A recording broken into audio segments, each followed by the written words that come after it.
Welcome back to ruralvacantland.com. This is Luke Smith, and first off, I wanted to say thank you to everybody that bought land over the weekend.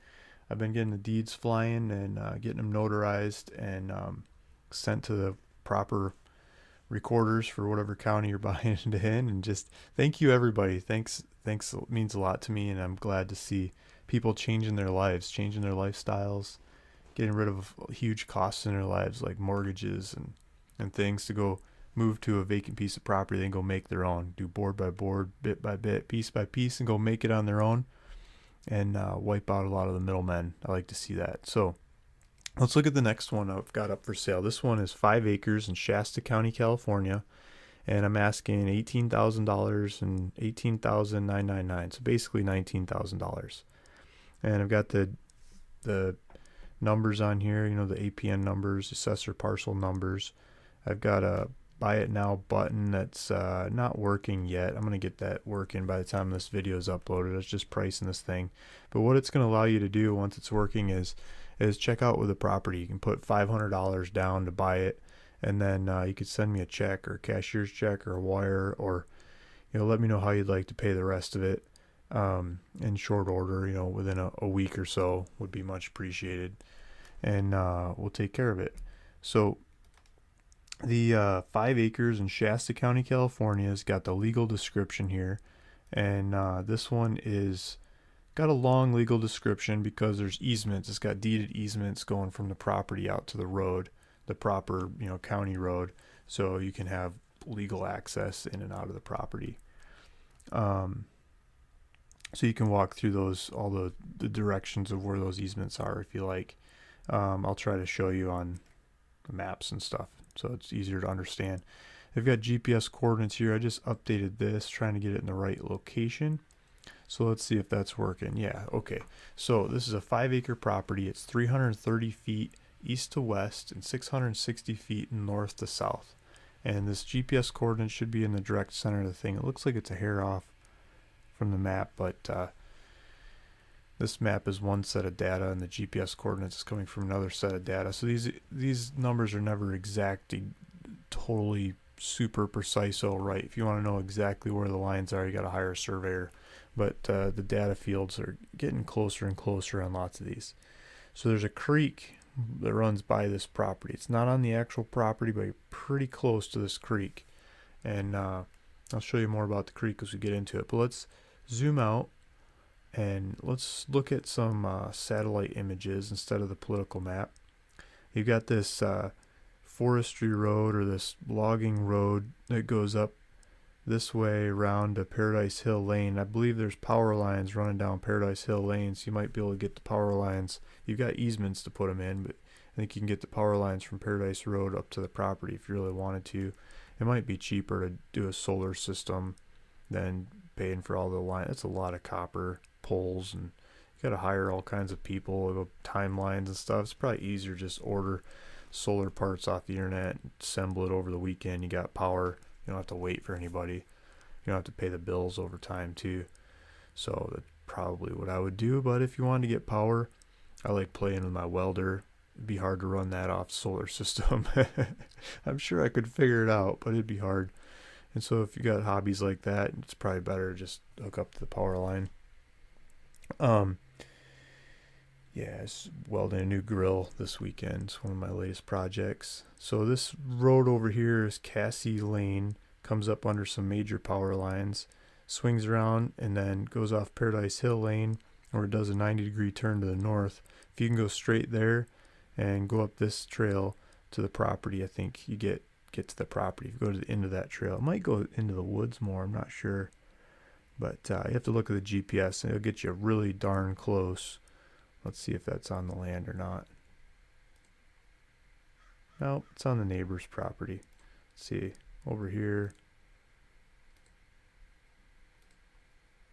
That's on the neighbor's property too. So if you drive that road, you're not actually going to be driving onto this property, but you can get really close. And if you look at the website, there's a legal description here of where the easements are to get from that trail to this property and how it works. And one of the neat things about this easement that I really liked in there was, let's see if I can find the wording. The final route of the above intended easement shall be determined by construction and subsequent survey of said road and utility improvements. So you can, fit it to the topography and stuff. It's not like a crazy straight road over a hilly area that might not be the easiest thing to fit. So it's to follow this trail up and around, back, down, ziggle zaggle down through here again. I think it crosses the creek over here. No, it crosses the creek over here. I wonder if we can see the creek crossing. And comes down.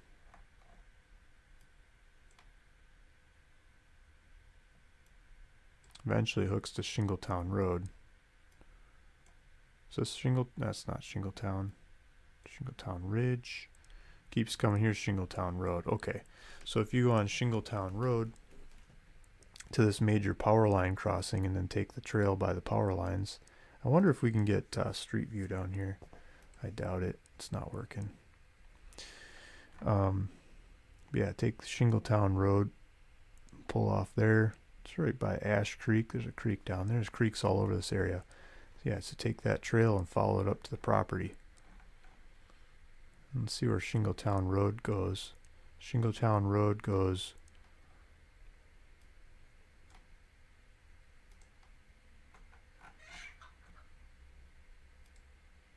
I don't know if you guys can hear my chickens going crazy out there. Here's Shingletown. Here's one of the turnoffs. Looks like some nice countryside. Shingletown Ridge. Black Butte Road. This is getting down more in the valley. Yeah, so you take that turn off and that goes up towards to the property. Let's straighten this out. Here's Shingletown. Where'd the property go?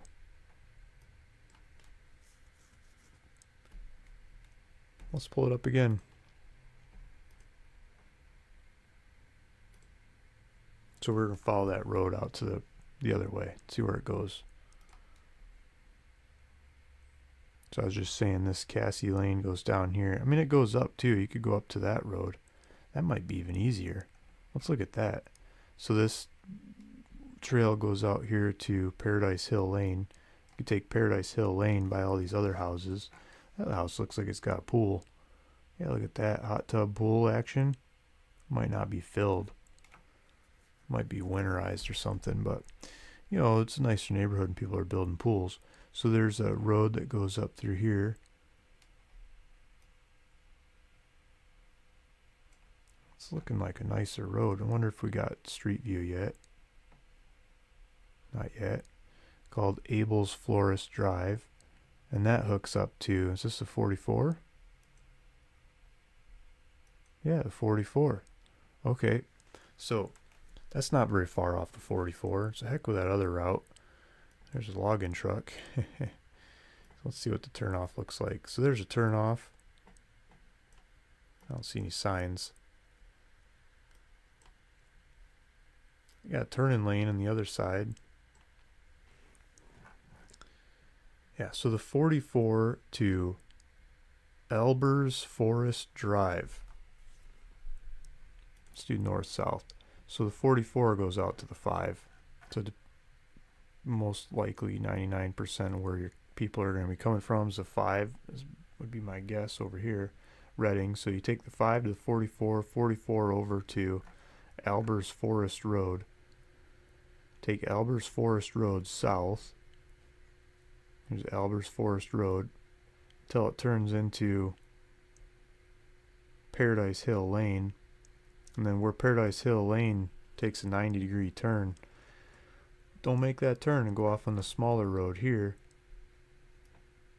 Around, looks like past a house or something over here. Past something.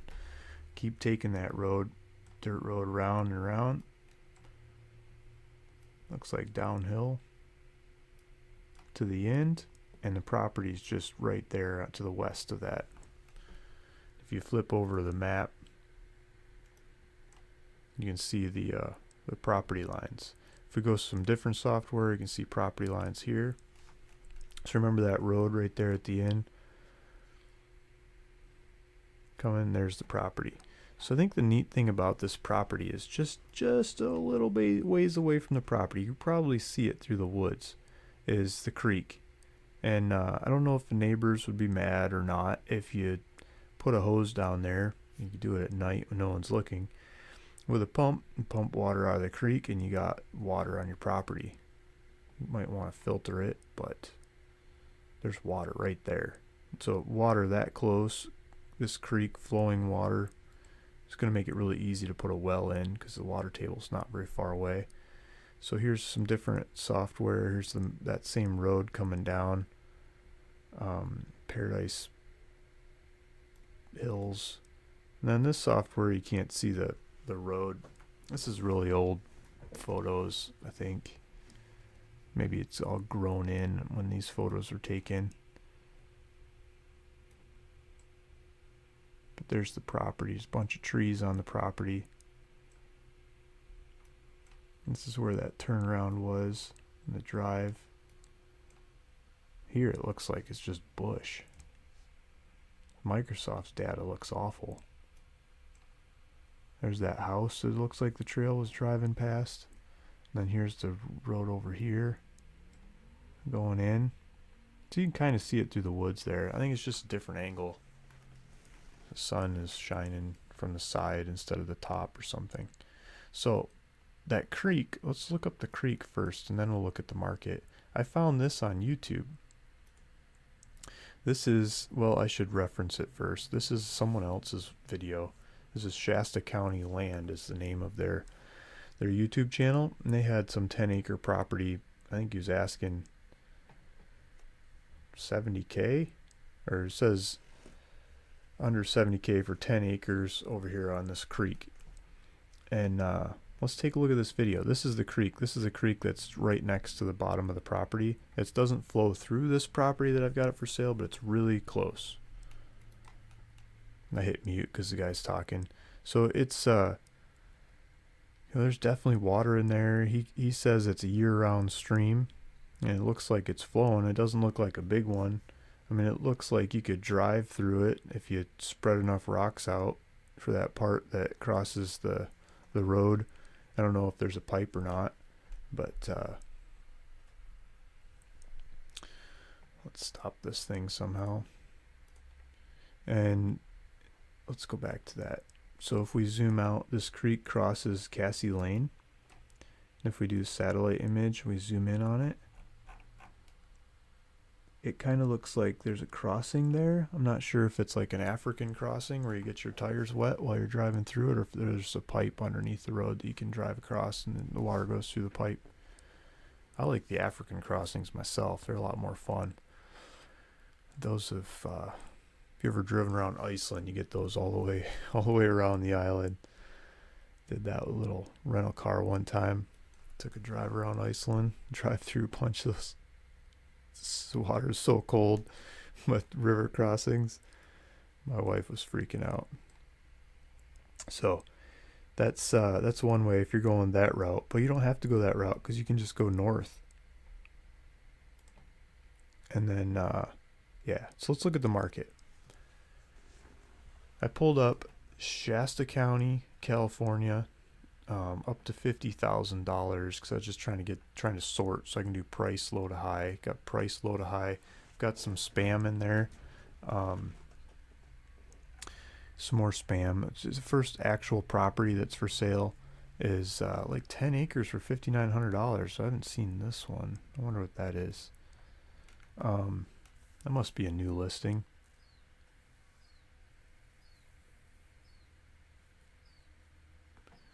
So lack deeded access as well landlocked to join hundreds of acres of government land. So there's a landlocked one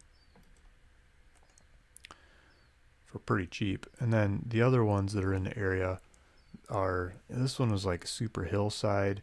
Some of these are a gated community. This one's a really weird one. If you can figure that one out, more power to you. Then my land starts at like $9,000 and up. Looks like someone else here's got some 9 grand little quarter acre things. This one I've got for sale right now is 5 acres. And then most everything up there that's any price, it's well presented. You can tell where it is and stuff is my properties. Yeah, so let's do, these are tiny ones. Let's look at Shingletown, because that's the area. And let's look at size. Like, I'm thinking 3 acres and up. Mine's a 5 acre. Let's try 3 acres. Price low to high. 3 acres in the area. It's 35 grand. This is in a subdivision. If you like subdivisions, with a private lake, community water, power, and phone at lot line. That's pretty cool. Driveway in and ready for your ideas. Build now or investors, blah, blah, blah, blah. 35 grand for 3 acres. I like that there's water and power there. So I've got bigger size, but they've got water and power right to this lot line. Mine are close, but not right to the lot line. I don't like the neighborhood stuff with all the neighborhood rules. I like middle of nowhere land with no rules. So there's also 10 acres for 42 grand. Mine's 5 acres. So that's like twice the size. Looks like it's either burned down or not much growing on it. But it looks like you can drive up to it. There's a road, there's a power line. That's pretty neat. Scattered oaks, level to gentle slope, paved road, power and phone along property line. That sounds pretty nice. 10 acres for $42,000, except for the price. So mine's 5 acres, so that'd be like 21 something $1,000 be the equivalent if you could buy just half of one of those to compare it to my property. And so 21, I'm asking 18,999. The other ones in the area just go up and up in price. And so I think I've got a very competitively priced property without the neighborhood regulations, without being a gated community. It's got deeded access, unlike one of the other cheap ones that's out there. And yeah, there's a bunch of trees on it, and it's got a stream right at the bottom of the property.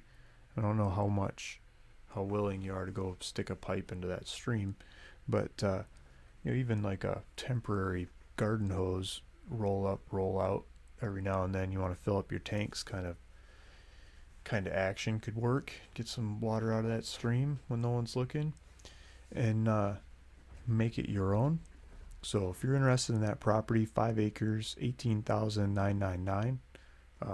Please feel free to go take a look at it with the directions I just displayed, and feel free to check out with it on my website. There's a $500, click the button, pay $500, and then to hold it so no one else can buy it, and then send me the rest of the funds. Let me know how you'd like to pull it off. I can do all the paperwork, get it into your name really quick, a couple days. Shasta County is pretty darn fast, and yeah, you can start using the property right away. Thanks for listening. Thanks for watching. Luke Smith at ruralvacantland.com.